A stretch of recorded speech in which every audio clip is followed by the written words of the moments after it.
अब रुक करते हैं दुनियापुर का, जहां पर गैर कानूनी ऑयल एजेंसी मालकान की शामत आ गई। असिस्टेंट कमिश्नर ज़ुहैब अहमद अंजम का दीगर अफसरान के हमरा गैर कानूनी ऑयल एजेंसी चलाने वाले मालकान के खिलाफ क्रैकडाउन शुरू कर दिया। मजीद देखते हैं डॉक्टर काज़म अब्बास बलोच की इस रिपोर्ट में। डिप्टी कमिश्नर लोधरा इमरान कुरैशी की हदायत पर असिस्टेंट कमिश्नर दुनियापुर ज़ुहैब अहमद अंजम ने दीगर अफसरान और पुलिस की पारी नफरी के हमरा गैर कानूनी ऑयल एजेंसी चलाने वाले मालकान के खिलाफ क्रैकडाउन किया।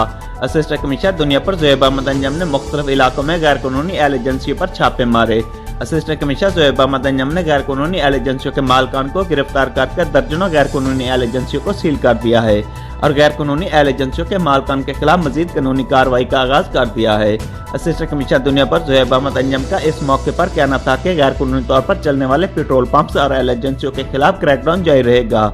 पेट्रोल पंप चलाने के लिए मुतल्लिका महकमों की जानिब से जारी किए गए एनओसी बहुत जरूरी हैं। बगैर एनओसी के पेट्रोल पंप्स और गैर कानूनी ऑयल एजेंसी चलाने की हरगिज़ इजाजत नहीं दी जाएगी। कैमरा टीम के साथ doctor Kazim Abbas Baloch, bureau chief, Raj news, lodhra.